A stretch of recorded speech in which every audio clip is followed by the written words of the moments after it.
Okay, we have now 500 people, so let's get started. So again, hi everybody, welcome to today's Inside Asia room, titled What Cold War? US-China Content Business is Red Hot.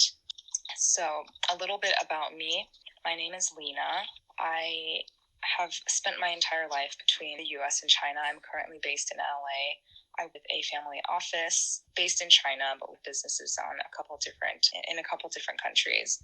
And my focus right now is in skincare. I recently launched a prescription-grade skincare called SellerX. It's a brand in partnership with a publicly listed pharmaceutical company. So we're very kind of science-focused. On Clubhouse, I'm Inside Asia, which if you tap on my profile and scroll to the very bottom, it's the first icon under the clubs. And we have weekly conversations about Asia with people who are currently based there or who have lived in there. So it's not just Asian American issues, but actually a look into China, East Asian countries, sometimes Southeast Asian countries. Definitely give us a follow and join some of our conversations. And if you have any ideas, please DM me on Twitter or Instagram. Would love to hear them. I am very excited today to introduce my co-moderator and a very regular contributor, Ray. So I'll hand the mic over to Ray, and Ray can introduce our panel of speakers today, as well as the topic. And just a reminder for everybody in the room, today's Inside Asia chat is on record and recorded. Awesome. Thanks, Lena.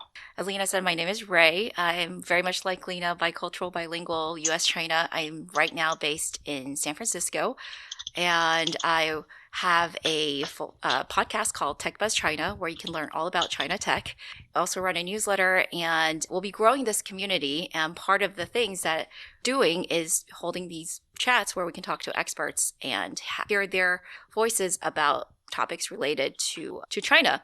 Today's topic, I came up with this. I'm really pleased to have Raffi, Josh, and also Lillian will be joining us. All three of them are based in Asia right now. It's really late for them. It's midnight, so really want to thank them so much for joining. So hi everyone, I'm Lillian.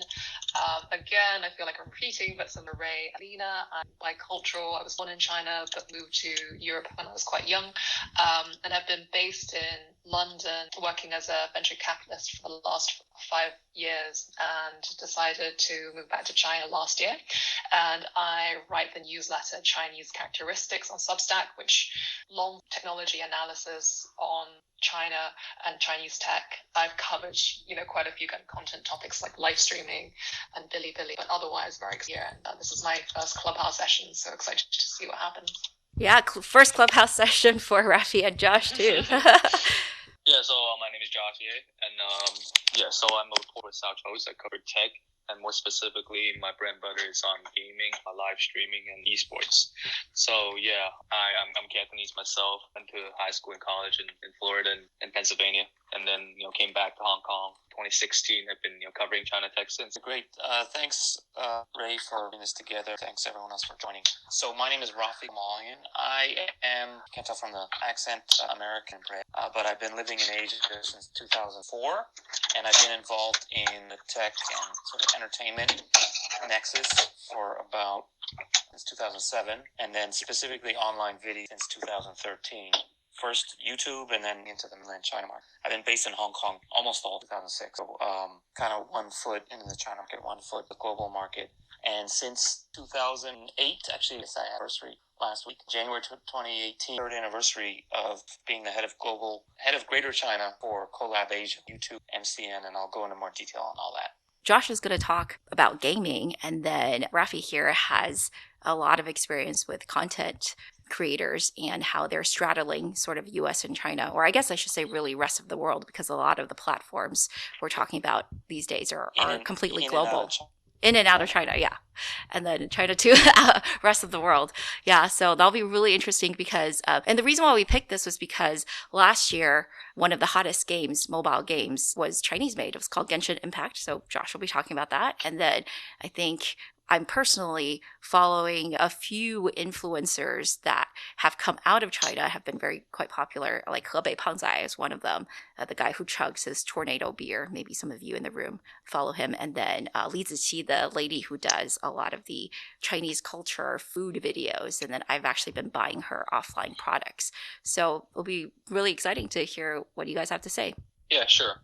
I do have a newsletter that I'm trying to cover a bit more detail about Chinese games. I mean, I cover games, so you can follow me on Twitter and see all my reporting on China tech already. But then in addition to that, I also have a newsletter called Kala. Just follow me there if you want more content. But essentially, I think we sort of anchor the conversation about China and the Chinese emerging gaming scene is Genshin Impact is a great example because it's been one of the biggest games of last year. It sort of came out of nowhere to people who are not paying close attention to the industry. But if you actually have some background in paying attention to the industry, you see that its developer Mihoyo is has quite a bit of impact because games have been proven quite successful. And I think three characteristics that we need to sort of be highlighted with Genshin Impact is that I think it really accelerated three trends that are they're gonna have far-reaching implications for the gaming industry and then the entertainment industry as a whole, not just in China but worldwide.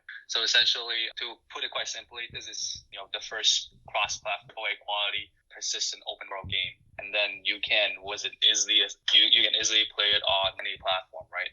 It becomes such a big hit because first of all, the game itself is really good, and what shocked a whole lot of people is that nobody quite thought that a mobile game can have that kind of quality, and then let alone it's coming from a Chinese developer, right? So I think that in and of itself is very notable. And then we also sort of attest to that there's a new generation of Chinese game developers that are poised to create compelling gaming experience for both Eastern and Western audiences. So not just it used to be Chinese developers only create games for Chinese audience, but then now they really the main sort of theme for the entire gaming industry in China is to go global. It also signal another seismic shift, which is with this game it really shows that the traditional AAA experiences will increasingly become free to play in the future. And I think that really ties back into, because in China back in the days, was it in the West, because we're all so used to getting packaged box AAA games. But then in China, people go to PC Bong or gaming cafes and all that. They don't necessarily own games, and then they become so accustomed to always live games, and they're usually free to play because you don't own them, right? So they become a lot easier to access from the beginning because you essentially just play lock-in, and then that kind of experience is very unique to China, and they have been developing that kind of games for many years. And then we think that with mobile, the AAA experience is going to be increasingly free to play with a varying degrees of monetization features. And I think, and lastly, most obviously, just it really attests to the technological innovation of Chinese games, because 5-10 years ago, or even a bit earlier, that Chinese gamers, they don't have enough disposable income, so the smartphones is literally their first gaming consoles or any gaming devices. So Chinese game developers really focus a lot of investments as well as development on developing mobile games, and they really have sort of leapfrogged the gaming industry compared to the West, which is just still pouring major money into console games and all of that. And for the longest time, the strategy has been to port console games to mobile. That kind of strategy has worked. So you see the emergence of PUBG Mobile, not just console games, right? Console and PC games. So traditional games to mobile, and so you have you see the emergence of PUBG Mobile, and now increasingly you have Call of Duty Mobile. And then the way by which these games come about is that the IP holders, which are typically American or Western gaming companies, for example, Call of Duty, Activision, the IP holder is Activision Blizzard, and then they license that right to a Chinese developer. And most notably is Tencent. So Tencent, many people may know that it's the biggest Chinese tech company, and then they become the mobile specialist to create the mobile experience for these AAA games on mobile. And then so that's the sort of ongoing trend for Chinese companies to port console games onto mobile, because mobile is where Chinese gamers are, but now they become so good at it they're taking these mobile games overseas, and all of a sudden that the Western gamers just caught it by surprise that like these games became so good.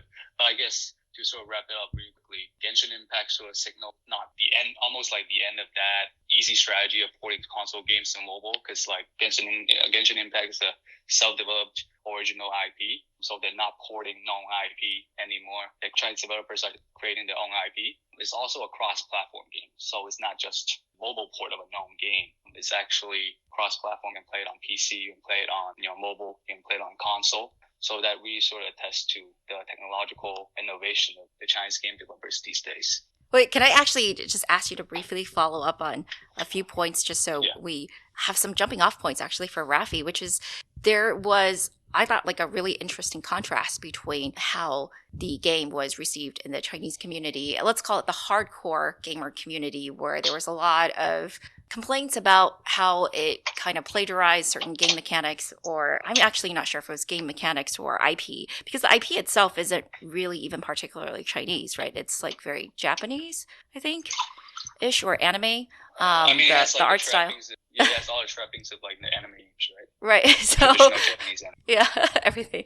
Yeah. So and then there was a lot of people who were Zelda fans who were like, hey, this really ripped off our game. We're really pissed. So the hardcore gaming crowd actually gave it a very low score. It was like 4.4 last time I checked in China, and they were actually pretty mad that IGN, and whereas conversely, if you look in the English press, it was a very highly rated game, like 9 out of 10, top game of the year. It was just really interesting to me how the game was received a little differently inside of China and outside, even though, yes, of course, it was very commercially successful, but there, people saw different things. And could you talk a little bit about that? Because I think that would be a really good jumping off point for Raffi when we talk about just content in general, like what you think it could be successful, inside of China and out, but users or viewers or players will actually may have very different reactions. They may succeed for different reasons. Yeah, that kind of sort of discrepancy between maybe it attests to a really sort of weird, bizarre trend, because I think in China, Chinese gamers actually look up to Western gamers. They develop the AAA world class experiences. So like the South was a professed hardcore gamers, right? They really respect the Zelda IP. They're like have strong attachment to Breath of the Wild and all that. So they look up to that, and then that's why they sort of like and then they look down on Genshin Impact as a bit of a ripoff. So when Genshin Impact first sort of was reviewed, a lot of Chinese gamers waged a protest saying that this is a ripoff. And then you find it kind of weird, right? Why are these Chinese hardcore gamers so angry about this really promising looking game? But the fact of the matter is that it's because I guess there's a bit of that admiration for genuinely loved IP in the West, or like coming out of Japan. But in the West, when Genshin Impact came out, the whole reaction kind of is attested to the flip side of that coin, right? Because people didn't know much about this game, and then they saw a really competent replication of the Zelda experience, but on mobile and for free. Then people are genuinely impressed, right? So like they didn't really come with that kind of baggage. They didn't come with the baggage of saying that, we in China we was a rip off other people's game, and then this is just a testament and another sort of example of that. So I guess in the West, gamers kind of looked at it with a pair of fresher eyes. In China, the influencers are still those ones who are like very in tune with the Western pop culture, the Western entertainment business, and all that. So there's a bit of that inferiority complex, if you will. Can I also just jump in here and say, in some ways, if we look at Tencent's most successful game, that's like the Honor of Kings, right? Which by internet history we know is a direct ripoff of the League of Legends, and I guess I do sort of share this slight sentiment of, is China capable of making a domestic game that is not in some ways like quote unquote a ripoff of a successful Western game? I think people get angry at Genshin Impact. I think those are still just a small portion of gamers, right? Because if you actually play the game, Genshin Impact is tremendously different from Breath of the Wild. And then like it's very innovative in its own right because it's an open world game and it's also a live service game. And because it wasn't Breath of the Wild is an open world game, but it's only a single player campaign game, right? So those two are very different. And then I think Genshin Impact is really trying something new. And then there are a lot of sort of the contradictory designs within these games that may not work because they're by design contradictory. You can't have an open world experience, but then that also like very strong.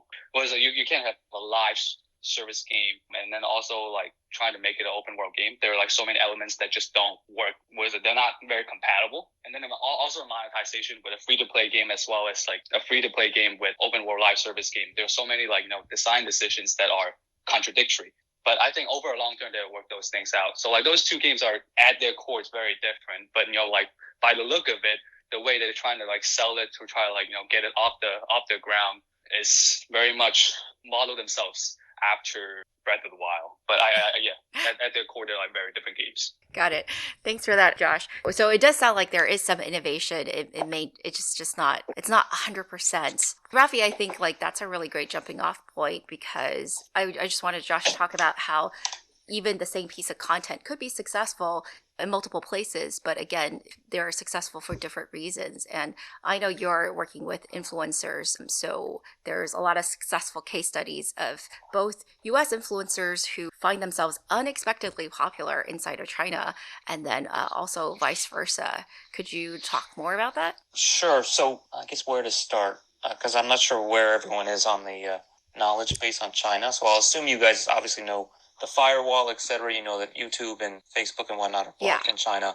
You may not know that there isn't just one like analog of YouTube in China. There's actually multiple platforms in China that have video that are in themselves very successful. So it's actually a very interesting market in that there's like 5 YouTubes and they're all competing against each other. And they're all searching for more content. So China has a huge population, a lot of growth on the internet. There's a lot of people watching 5G video now. And so there's multiple platforms competing in multiple ways to try to get as much quality content as possible to get eyeballs on their platforms. So this has created kind of an interesting market opportunity for creators, both domestically in China and also global ones. So the kind of stereotype that everyone knows, especially anyone who's dealt with China for like past 20 years, there's still a lot of people whose mindset is stuck in maybe 2006 or 2008 or 2010, where like Youku was the YouTube of China and everything on there was bootlegs of, whatever, Western TV shows and movies. And there was a time when literally you could watch entire seasons of American TV shows on there, but that's pretty much long gone. Long form content like that, like professional content, it's licensed or it's blocked or it's at least geo-blocked so you can't see it from outside China. That kind of wholesale piracy is sort of long gone. And now there's still a lot of official UGC, but also a lot of unofficial UGC. So people are taking YouTube videos and putting them onto these China platforms. And there's been cases, and I'll mention one or two, where people unexpectedly become popular. Their content ends up in China and they find that there's this business opportunity. Suddenly, they didn't even intend to go in China, but they ended up in China. And it's sort of the opposite case of, I think, the Pangzai guy that Ray mentioned earlier, where in that case, it was a China creator whose stuff got bootlegged onto Twitter. So anyway, my company is actually focused on, this one big part of our business is bringing Western content to these China platforms. And like I said, because there's multiple ones and they're competing with each other, they're all getting into the monetization game. So as you guys hopefully know, if you're a popular YouTuber, you can actually make money, not just from sponsorships and brand promotions and stuff, but even the views, the ads on your YouTube videos, YouTube gives you a cut of that money, right? So that's pretty lucrative. There's a lot of YouTubers who never need to do a brand deal because they make enough just from the ad money. And China is getting into that, not exactly the same model. They don't have quite the same approach, but there are almost every platform now have some sort of deal where you can get paid what we call like CPM. So 1,000 views, you'll get X amount of money, or 1 million views, you'll get whatever, 1,000 times that. So in this case, the amounts are much smaller than YouTube, but there's 1 billion people out there. So that can be, real money. So suddenly there's a demand and there's also kind of a money supply. So there's been content coming in, and now the platforms also, they're like, wait, turns out this stuff from the Western stuff is actually quite popular. We don't want just the bootlegs, we want the real guy. And that's where my company comes in, where we actually represent YouTubers already. And because we brought in our own clients, they're like, hey, we really like that Japanese guy that you brought to our platform, or those Korean dancers you brought to our platform. Can you help go find that guy off of maybe like this American food channel or this Korean, tech channel or other things like that. So we've actually seen this in the 3 years I've been doing this grow quite a bit, where 3 years ago it was like, hey, we'll actually let you make money on our platform. And now it's like, hey, guys who brought those other people, if you can get us this guy, we will actually, not only will lay out the red carpet and give him all kinds of promotion and whatnot, but we will actually pay you to not put him on any other platform. Just bring him to us alone and we'll license him exclusive. Things like that. So as you guys know, China tech market's booming. Alibaba, Baidu, Tencent, etc. They've got, pardon my French, like buttloads of money, and they're all fighting with each other. So suddenly there is like economic opportunity for global content that works. And I guess to go back to Ray's original question, the content that works in China, foreign content wise, it's not necessarily, well, it's definitely not exactly what you would find like trending in the US. So David Dobrik, those kind of personalities, that kind of content, those people are popular because they're popular, like they've been around. So therefore they have an audience. And because they're one of the top YouTubers, people keep watching them. But if they're coming, like if you just had 10 random YouTube videos played for you, they might not necessarily be the most interesting to a new audience. So the content that engages the best is not necessarily around some sort of well-known top person. It might just be the most creative or the most innovative or the most interesting. People are looking for different things. And then on top of that, there's which things cross cultural barriers, which things cross language barriers.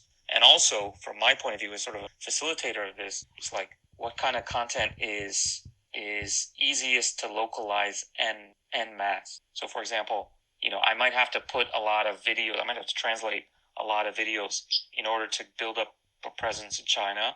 And if every video that a creator does is like a 45-minute soliloquy, my translation fees are going to be crazy, right? So I'll actually, if I have to choose, I'm not going to choose that guy. I'm going to choose the guy who does 5-minute crafts, no talking DIY videos.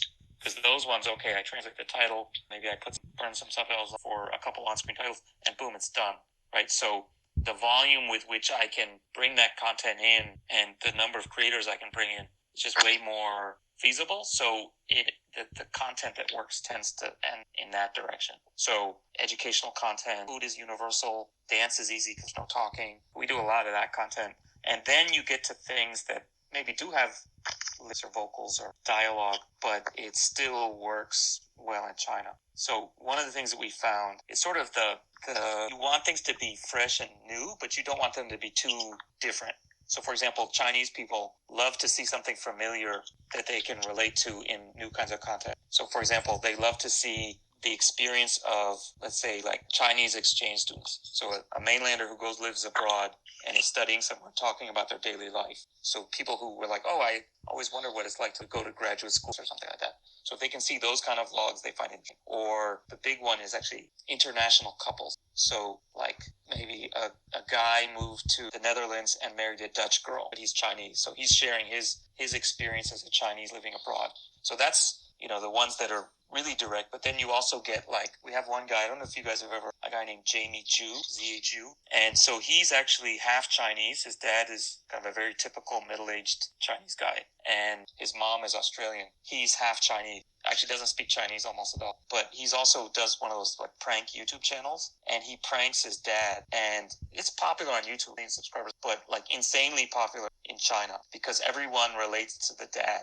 Like, oh my God, his dad didn't like go nuts on him when he did this prank on him. So it's kind of like the dad is the common denominator that makes this zany foreign kind of guy who is actually half Chinese relatable to people. And so it's kind of like they extend their own perceptions through this sort of familiar yet different kind of thing. I don't know if that's too abstract for you guys, but just Google Jamie Zhu, Jaie Zhu. It's typical YouTube prank stuff, but in this case had kind of a half Chinese flavor. Thank you for that, Raffi. Maybe Raffi, could you give some more specific categories? There are lots of people on Clubhouse who are content creators. So do you have any other than the, having a Chinese slant? Are there categories of like content? I mean, I just feel like I see so much food content do well. Is that Food just like food works both ways. I mean, Okay. obviously Chinese food is famous everywhere. So so not to go into too much detail, but we do it the other way too. So not only do we bring foreign creators into, YouTube creators and Instagram and TikTok creators from the global market into China, but we also bring China creators out onto YouTube. So mostly Bilibili creators, but the food ones are basically some of the best. Anyway, so for content, global content that works in China, like I said, like we gravitate towards the stuff that's easier to localize. So food, whether it's a channel with talking or without talking, it's definitely going to do better. There's also obviously, like I said, dance, singing, especially on certain platforms have certain specialties. So for example, Bilibili, they like anything, I don't want to say anything Japanese, but anime, comics, manga, etc., gaming related tends to be popular there. So we do bring a lot of Japanese creators in. We're doing manga, we're doing Japanese music. I think things that are related to music, food, and educational stuff. So one of the things that we're getting into now is fitness is huge, actually, also. One of my other good case studies, we actually have a partnership with so we're an MCN, which is multi-channel network. It's basically like a YouTube management company. We have like a partnership with YouTube where we're kind of like a licensed management company, you could call it. And we've actually partnered with other companies as well to help bring their creators into China, because we're basically one of the only ones that has people on the ground in China and that has actually developed these partnerships. And so I'm bringing in now a whole bunch of Russian or Eastern European creators now.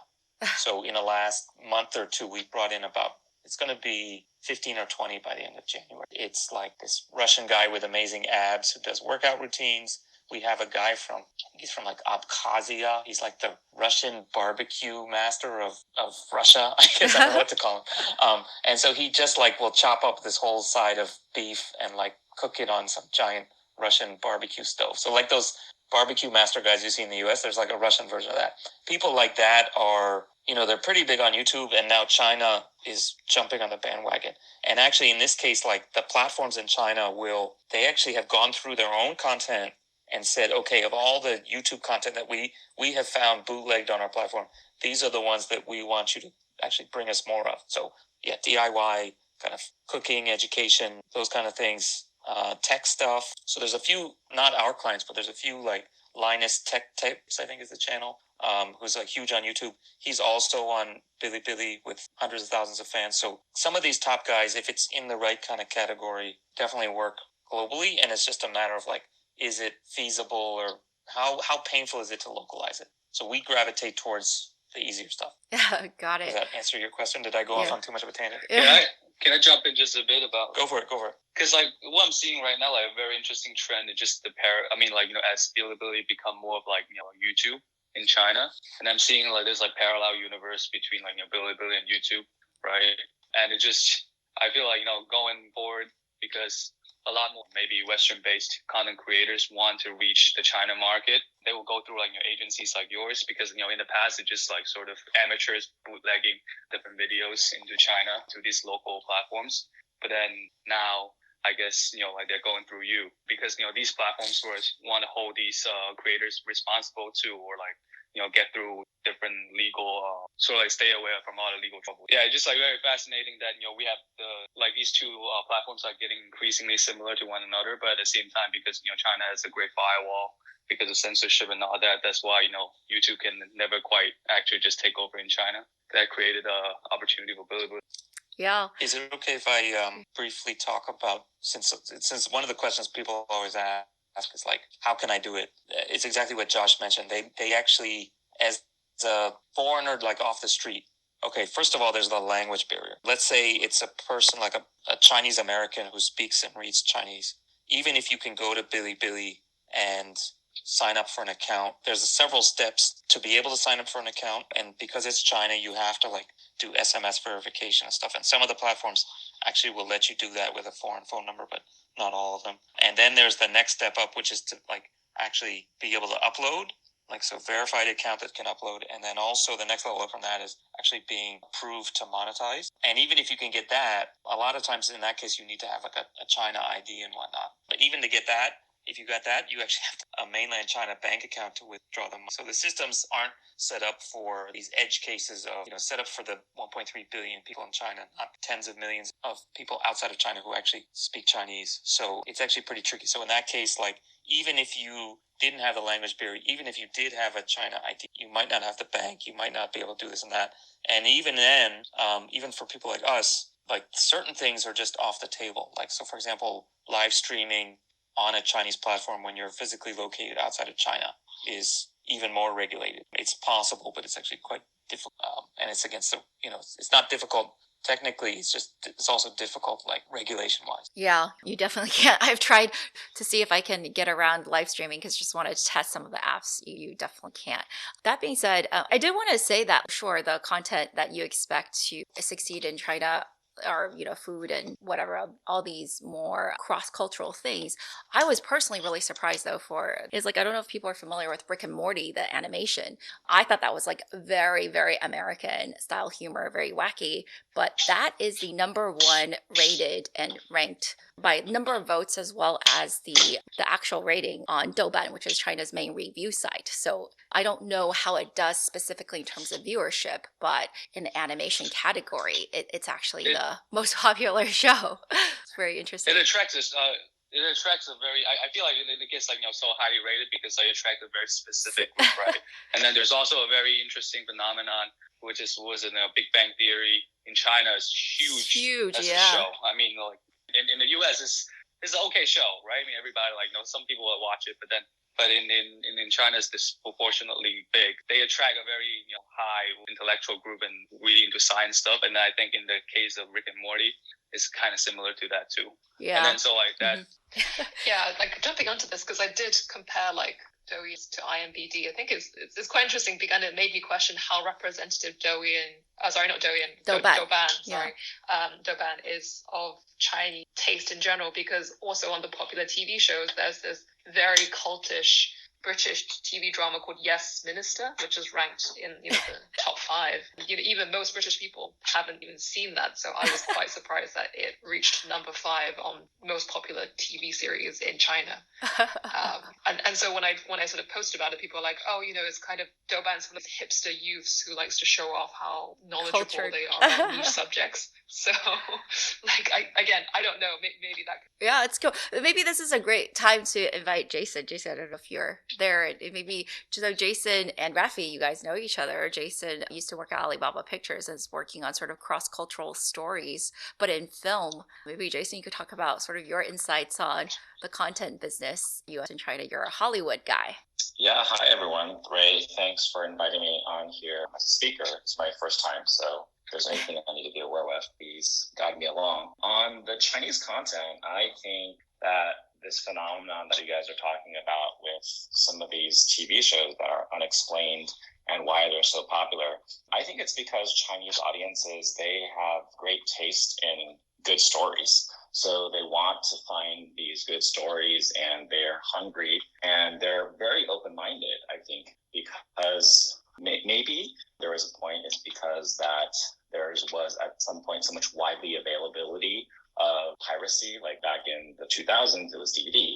And so you could literally find a treasure trove of these movies and television shows that you could not find even in the US very easily, but you could watch these shows in China through DVD. So I think they got this encyclopedic knowledge of shows and tastes, because, there are that you think of recently that have done so well in China, didn't even do that well in their home country, right? Or I can think of, there's a movie called The Invisible Guest, and it's a movie from Spain, and it did about 4 million euros in its home market, but it did $40 million in China, and it's available on Netflix. You can watch it. It's pretty good. And then there are movies like Dongle, and Dongle did $175 million in China. And so why is that? So I think Chinese audiences are very open, and they're totally okay with watching subtitles, and they're out to discover good stories from all around the world and things that can connect with them.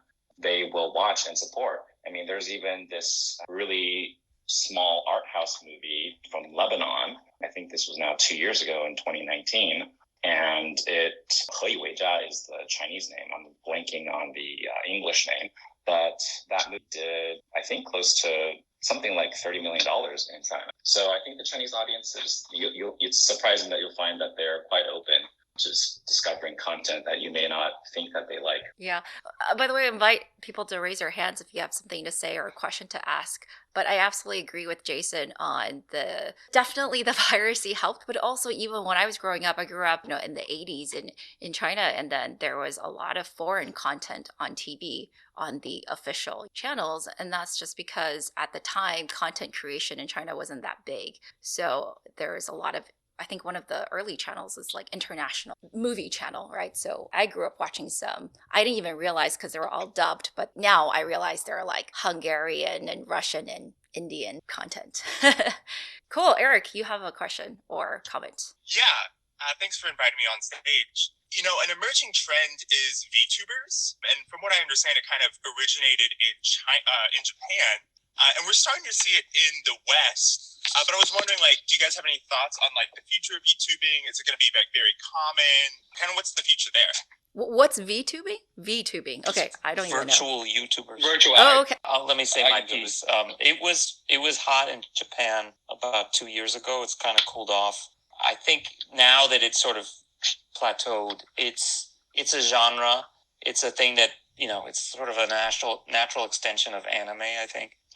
Japan has taken this years ahead of where you could have probably predicted, but it goes from I like cartoons to I like idols to I'm going to make a idol who's a cartoon, and then now I'm going to use tech to animate it, and it's going to be like a virtual idol, and then now a virtual version of a YouTuber. So it's still a thing. It's still people in China watch it, but I don't think it's the runaway success that it was a year or two ago, or 2 or 3 years ago. So you're not super bullish on it, seems like. Yeah, not too much. And then also it works in Japanese, but then converting it into English or even to Chinese, there's some lost in translation too. Josh, you were going to say something? I think this is actually a taking off trend because Bilibili just had, it's about to have its for the first virtual idol concert. I've been to Bilibili because I know they host these annual concerts and all that, right? And then they feature a legion of these virtual idols. I have seen it up close firsthand that fans are just crazy about these virtual idols. And yeah, we are now seeing new generation of homegrown Chinese virtual idols that are sort of substituting, like Raffi said, it started in Japan, but now the Chinese homegrown ones are sort of taking off. And I think this trend is going to stick really for a long time because there's a Chinese community of otakus. Otakus in Japanese, just very sort of fans into anime games and all that, right? And we are now seeing this community really unleashing their spending power, their attention onto these kind of entertainment products. And now, it used to be a Japan-specific phenomenon, but then now in China is really gaining traction. So I probably side with Josh, and I think this is actually going to be very big in China for a few reasons. And I guess the Japan piece doesn't worry me. China often looks to Japan for the latest trends, but then it takes off in a completely new way in China. Pop Mart, I think, is a reincarnation of these blind, I think, gift bags that you'd get in Japan that would be, hidden. You find a surprise, and we see a variant of that in Pop Mart now. I think with VTubers, the big thing is the ability to generate non-stop content for long periods of time. And I think when you look at live streaming, the biggest factor that stops people from live streaming so often is people get tired, they run out of content to say, and that's why the most successful live streamers often, people who don't say much, or they can do an activity for a long time, such as video games or eating. Right. Whereas VTubers do not have that issue. You can just program them to say whatever and they never get tired. So in terms of just earning potentials, it's full margin. They can deliver content full stop all day, every day. And also I've watched many female live streamers currently. They basically act like anime girls. Their aesthetic, the way they interact with their fans is they are aping anime girls. So I don't even think it's going to be that much of a transition for most fans who's watching them. And when you see kind of live streaming's main route of monetization is going to be a mixture of commerce, but as well as in-streaming tipping, I think for both of these, they've got it really well packaged. people love to tip their favorite live streamers. And I think that kind of dynamic with these, virtual beings is sometimes more powerful, as a virtual being can never end up in some sort of scandal like their favorite live streamers. A virtual being is, always spotless. They're always kind of perfect. And so in some ways they're quote unquote better than a real live streamer. So I actually think China. And also because of the merging with the technology with motion capture and live, just the ease of, going live, right? Because it used to be just, so difficult for just any individual creator to be a VTuber. But then now with the technology at hand, it's really easy to just create a virtual idol of your own. And then if you have the performance skills, you can really create something that may appeal to a wide range of audience. Yeah, and I think even tracing, Bilibili's heritage, it was started off as a Miku fan website. So It started off as a fan base to a virtual idol. And when you think about it from an investor's perspective, what makes more sense to me? Would I want to train a girl band and make them live stream, or should I just train a virtual VTuber and I can own that asset, for the rest of infinity, because that is not a person, that's a set of IP for me. So also from the point of view investors, they have a much stronger advantage to push this as a mode, I guess, fans next rather than maybe a live person. It's definitely a thing, but I would say 2 years ago, every content company in Japan suddenly was like, okay, we're going to make our own VTuber. You could actually hire them. You could outsource your VTubing tech from someone else. So everyone tried to jump on the bandwagon. And it's true. They never get tired. They never get old. They never quit. They hypothetically never have a scandal. But it's also there can be infinity of them tomorrow. So they also lose a lot of their edge. Unless you made it, it's kind of like a pyramid scheme. Unless you were one of the first generation guys in to kind of rise to the top, I think the market will saturate very quickly, even in other countries. Yeah, thank you, and thanks for inviting me up here. It's a great conversation so far. I had 2 questions for the group. One was just on the overall digital content creation landscape. Earlier it was mentioned that live streaming from outside of China to China is pretty regulated and sounds like onerous and not worth the effort for a lot of people, but I was wondering what your thoughts are for other forms of digital content, like podcasts of media or podcasts of music, and how they might translate from the West to Chinese audiences. And then my second question has to do with the film industry in China. Specifically, in the US, there's a lot of experimentation right now with offering films day and date simultaneous with their theatrical release via streaming platforms.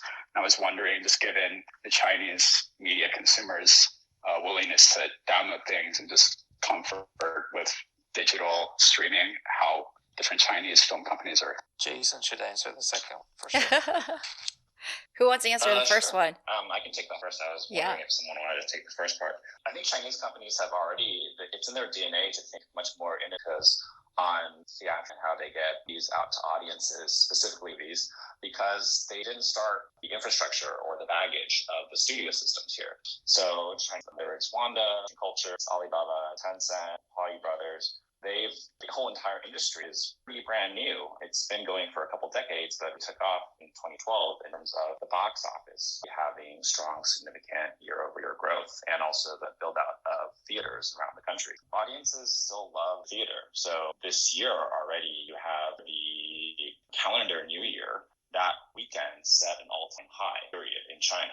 So Chinese moviegoers, that demand is as strong as ever. During COVID, there were some pivots. These released on Xigua, like that. But in general, box office, that's different, is that a big movie will cost now in China at $50 to $80 million. And it's very hard to recoup that outside of theatrical box office. Because in China, unlike the rest of the world, there's a very robust post-theatrical revenue model, whether it's on streaming or video. You'd be surprised still in the US how much certain titles sell on physical discs, especially Christmas titles. I think TV is also huge. In China, TV revenues for film are very low because I think TV is very much state controlled, so the prices are not that competitive.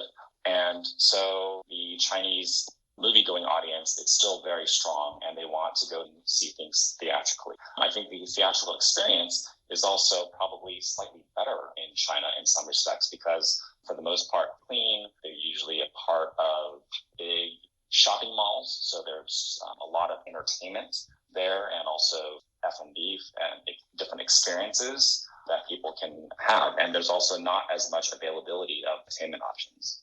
So for the currently and for foreseeable future, like theatrical market is still growing. And in terms of thinking about being very nimble in terms of the business model, I think Chinese companies and the industry will be very nimble and thoughtful because they don't have that typical baggage of being a player with a lot of infrastructure. Does someone answer the first question? Alex, maybe you can. Just outside of live streaming, what sort of content formats do you think might translate well from the West into China? So for us, one of the things is, we're working with existing YouTubers who basically have their sort of business model going already, where they're putting out regular content. And one of the things with them is, like, if I said to a current YouTuber, like, hey, everything you're doing on YouTube, continue doing that, but now also make a whole nother set of videos that are specific for the China market. Most YouTubers are like, man, I'm not going to mess with my current groove just to try to break out in China. So our approach is to actually take that existing content as it is, like not making any extra work for that person, and then localizing it to build up the presence. And then at some point, like, oh, by the way, you have 300,000 fans on YouTube, but we've managed to get you 500,000 fans on Bilibili. Why don't you actually make like a shout out video? Let's make a video specific for China. So we kind of try to come in stealth and basically say, I'm going to take your existing YouTube content and just port it over, and okay, maybe do a shout out video here and there. Oh, by the way, there's a brand deal. It's worth the trouble for you to do it. So we try to basically make it like a turnkey system to develop it without bothering the precious time of the delicate genius YouTube. And not to make a random Seinfeld reference, but basically, and then at some point, this brand wants to pay you $10,000 to make a standalone video. Probably should take a pause for YouTube business and do it. So in that respect, it should be ideally exactly the same types of content that they're doing on YouTube. Like the model for other kinds of creators, like let's say a Twitch streamer, to start streaming from scratch on a platform like, let's say, where I guess they have to speak Chinese already, to try to build up an audience is pretty hard, right? And so it's not worth the time to take away from your normal revenue streams. So that's kind of the approach that we take. That said, there are additional things you could do, like promote a Taobao store or other things like that, which are big revenue streams in China as well. But it's kind of a chicken and egg thing. Like you kind of have to have the audience there before the merch is really going to sell. I can share a personal experience as well, because Tech Buzz China is an English-speaking podcast.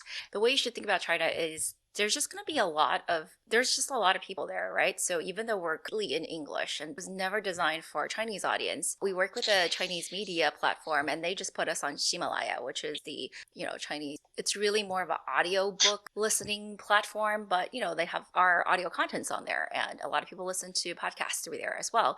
Very quickly, we got more listeners there in China than here, like in the rest of the world. However, that audience may not be super valuable to me because I think they're just listening to us to learn English, because we're talking about China, so they have some context. It's actually much easier for them to understand what's going on. And they're like, we have fans who've tagged us on Weibo. They're like, oh, I learned so much from listening to, Ma Ray on this topic in English. And it's, her English is so great, blah, blah, blah. So if you're just looking for streams, not necessarily monetizing, because we don't do anything with this listens, you can absolutely do that. And it doesn't take very much time if you're doing something very passive like that, but you do probably to find a Chinese partner. Like Raffi said, most of these platforms require some kind of Chinese ID because you're ultimately going to be responsible for the content you put on, right? So if something's wrong, then they know who to look for. You can't just be this anonymous person abroad. But other than that, yeah. But, again, that's just one small example. Oh, and on podcasts specifically, I've been following the podcast market in China. It's a lot bigger, again, than it used to be a couple years ago, but I wouldn't say it's very big. And there are various reasons. We actually have a podcast episode on why that's not really the case. It's a little dated, but I think a lot of the reasoning still stands.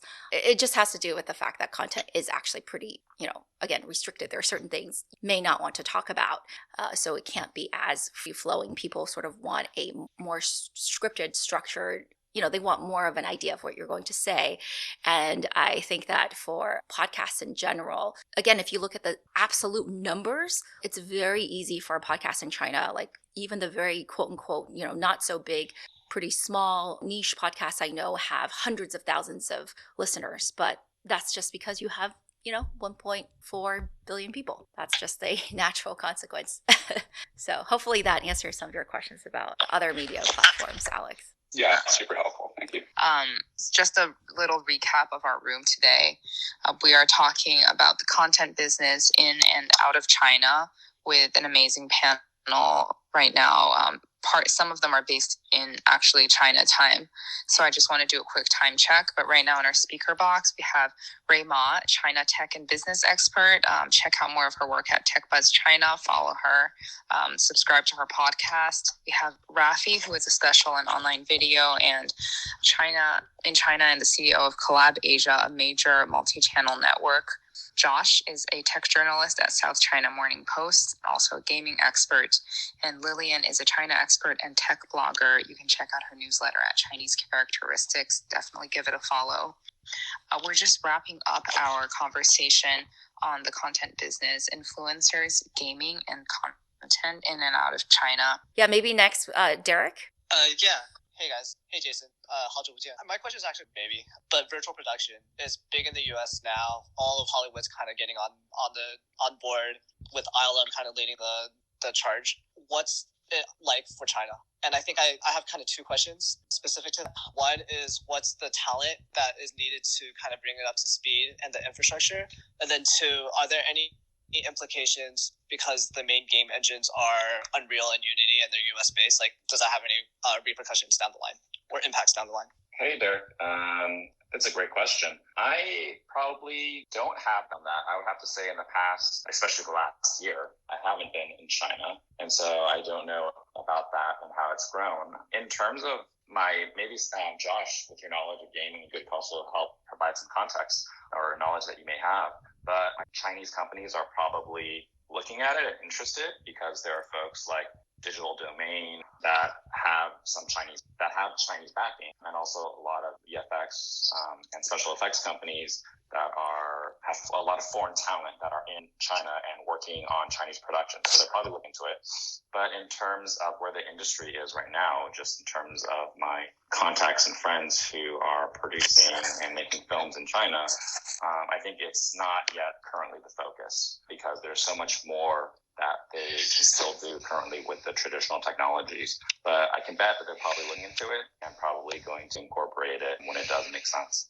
Maybe I'll just jump in for the Unreal Engine that's owned by Epic, which is owned by Tencent. So I don't think that's going to be any issues anytime soon on that being used by Chinese companies. Yeah, I was going to say Unity has a very large presence in China because I met the Unity team a decade ago in China, met their management team, and then I know they've been very aggressively expanding into China. Several friends who work there.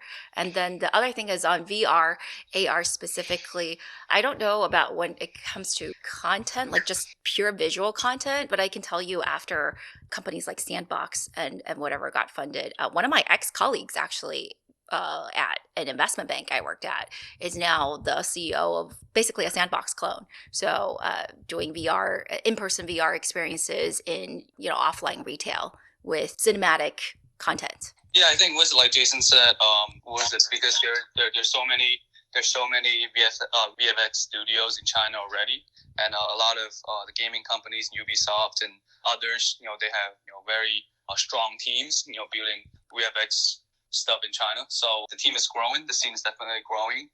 Epic and Unity, they are actively trying to expand their presence in China too in a very big way. If you look into their recruitment and all that, definitely Unity this year, they just went IPO. So there's a big push in China, and Epic has been taking over a lot of the mobile game developments because, when they want to AAA games to mobile, a lot of times it's through Unreal.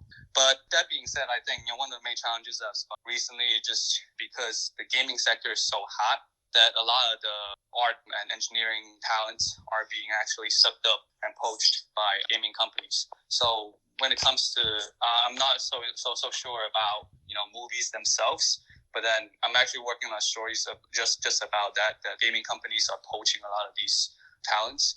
But I think definitely there's a shortage of those talents, and there's a great demand for it. And the scene is growing. And if you look at Unreal Engine's latest sort of projects, some of them make, Shanghai City Twin project. So they just replicate the entire Shanghai model in Unreal. So there's a lot of growth potential. And I think India is also an interesting place. I mean, since we are talking about inside Asia, I talked to Epic's head. India, I think this is a market where Unreal is actually trying to pull a disruption in a big way, because a lot of the Bollywood studios are working with to try to create virtual sets, especially now COVID is disrupting normal normal movie sets. Quick question. So in the US, ILM has built out mass infrastructure, capex on LED walls, what they call the volume. Do you see any of that happening with Hendian, or I don't know if Alibaba or Tencent Pictures are doing any of this actual infrastructure capex build out for LED walls? I don't know. I don't think so at the moment. Maybe going forward, or maybe they're thinking about it. But in terms of that, I think there's just so much more. Like Josh mentioned, the talent. I think there's that needs to kind of ramp up. But also in terms of the opportunities in the industry, I think for film production and TV production, I don't see that there's this immediate need for it at the moment. But things happen in China, when there's a new technology, it may take a while for it to kind of figure its way through. But once they do and there's that need, it turns on like fire. Right. Okay. Thank you. All right, Alan. No worries. Hey guys. So this is a question for everybody, and just first and foremost, an introduction for myself. I work in Taiwan, and one of the things that we tell our startups to do is to try to focus on a global market as much as possible, given the fact that we're a tiny island. I'm wondering in terms of, and this is something I'm really interested in, given the giant domestic market in China, is there that push to get content creators to globalize as soon as possible? And if not, then is there any way to bridge that gap? On a content creator point of view, generally no. So from the platform point of view, obviously those platforms basically don't exist outside of China. There's some movement. I think Bilibili and iQiyi have tried international versions, but I think they know also language barrier wise and whatnot, it's difficult to really go global. There is reaching to overseas Chinese, obviously Taiwan being a part of that. So I don't think on an organized level, a higher level or government level, certainly not, and also domestic markets. So that said, there are other companies like us in China, so talent management company. Look at the much larger advertising rev share that you can get from YouTube, and it's very enticing. So basically, for example, on Bilibili, you can get 1 to 2 renminbi, which is 50 cents per 1,000 views on a video. But that same video, if it were getting viewed on YouTube, could get, let's say if it's popular in Taiwan, could get easily $2. We're talking six times higher ad rates, right? So yes, the markets aren't as big, but the ad rates are almost an order of magnitude bigger. So in that respect, people looking to leverage, or individual creators, especially if they've studied overseas and they know, they're yeah, I want to get my stuff on YouTube. So that's one of the services we provide, is working with Bilibili creators. So again, we try to do it a hands-off approach. So, okay, you give us the license. In some cases, we run the channel top to bottom for the creator. We just take all their content and stick it on you. Try to reach overseas Chinese. We don't even translate it. Some of it works, some of it doesn't. Jason? Gaming definitely not. Quickly on the film and TV side, I would just say there's definitely that desire, but I don't think it's a focus. It's not from the start that Chinese film and TV shows are making that effort to global, because I think the domestic market, they can recoup, and they know that it's still quite early, and so they need to focus on the market. And it's China, the one thing, and also domestically in China, it's just so ultra competitive, and so they need to have the best for home market already. So that's the primary focus. But in terms of long goals and the ambition, they for sure want to go global, but I think it'll be a matter of time. And they understand that they need to start kind of in baby steps. So you see companies like CMC, they have this effort now to release most of all the Chinese films day and date in major cities around the world. And so that primarily reaches overseas Chinese. That's who they're targeting. But while they're doing that, we also get folks who are just interested, seeing something different, also cultivate and see some newer titles that Chinese titles that they typically win in theaters here in the US and around the world. And then you see also the streaming platforms, especially they're buying Chinese film and TV series, but I think still that's mostly targeted towards overseas Chinese audience. But I think in time, hopefully things will change and Chinese content will be more well appreciated. But right now, they're just domestic consumer and the domestic audience. Yeah, it seems like the major TV stations, at least, their content is almost simultaneously released on YouTube. Like, so all the major TV series and variety shows, if I ever watch them, and I only watch them on YouTube because I have YouTube Premium and I can skip all the crazy ads they have on the Chinese platforms. But I think, yeah, it's mostly Chinese people watching it. Yeah, occasionally you see in the comment section, there's some, like non-Chinese speaking people who are just interested, but not that much. Ingrid, you're our last question asker. Thank you so much. I was so excited to see the presence of this room because just before the pandemic started, right when the pandemic started, I had a Chinese tech company reach out to me, and we have been spending a year establishing a relationship because I'm a new tech startup here in the United States. I am the CEO and founder of a new tech startup, Kodago Tech LLC, and I've been a consultant for about 18 years as well before starting my tech startup. So, and I also am in film and TV. I've owned a film festival here for 15 years as well, and I'm into production and distribution and all that. So I'm tech and entertainment. Those are my worlds. I was really glad to see this conversation because I've been confused about the political climate because it's 1 minute it's one thing, the next minute it's great, 1 minute it's one thing, and I'm like, are we able to? You're not the only one. Actively engage and do business. I'm like, what are we doing? Can we do business? Can we engage? Can we share content? Can we collaborate and do partnerships together? So I watched them all the time. So when this conversation came up, I was like, maybe they know. So there is, especially in my case, being an American, like based in Asia, based in China, reaching out to like Western tubers, for example, during the last, especially the election cycle and whatnot, there was some sensitivity, or I think there still is some sensitivity to being like, I can imagine some YouTubers not wanting to announce to all their fans, like, hey guys, I'm going huge in China now. Like, so maybe keeping that a little bit down, but obviously business is business and people want to have their content seen by more people. During those kind of political times, yeah, maybe they're not shouting it from the rafters that they're going big in China or like that. There's that aspect in general, and I think anyone who's worked in China as an international person has kind of learned the rules and whatnot. There are no rules, but basically